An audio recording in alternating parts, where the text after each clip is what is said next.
If you are playing during windy season and you have a dust in the grasses, in the air there's a lot of soil, and it's windy, then the dust will come up and you breathe in the dust. What will happen, guys? Marathon guys? Yeah. Who are recessive sicklers? You know what sicklers are? Somebody with sickle cell. Like that. Now, when we talk about sinuses, it's a part. See, your skull, okay? This is my skull. Inside the skull, this bone is will increase. You see the way this has covered the individual alveoli. Blood group that have an advantage over the other. Yes. What has been far much research about is blood group O. Prof, blood group O, as compared to a normal person, does not know. Require routine, maybe weekly. That viral infection or bacterial infection go to the what? To those sinuses. Today we've come to support FKF with regard to adding value to sports through what we call sports science, especially in football. The traditional method of doing football is ending. Nowadays we use even what we call virtual realities apart from the sports science, the medicine, etc. We do simulation for sports.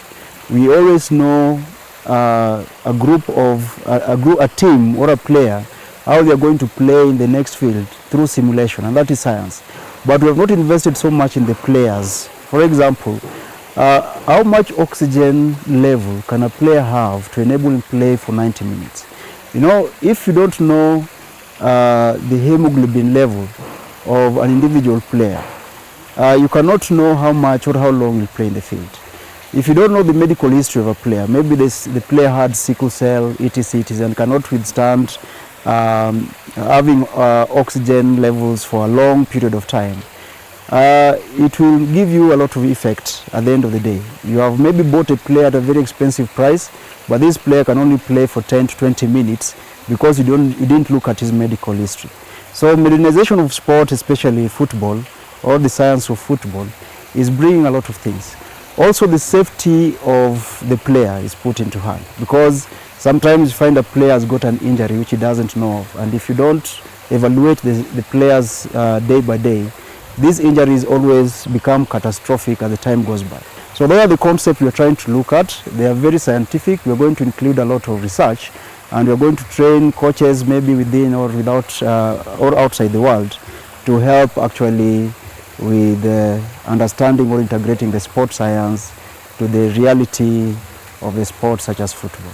Yes. Actually, it's very important for us coaches, because whenever we are doing the periodization and the pre-season, we see the need of incorporating football science, because normally when you're doing also the player selection, we normally deal with 4 components, which is technique, tactical, mental, and physical. But now we are seeing the need of incorporating physiology as well. So we have to study the human body, like how it works, how can we cooperate it with football, which is very important when it comes to performance.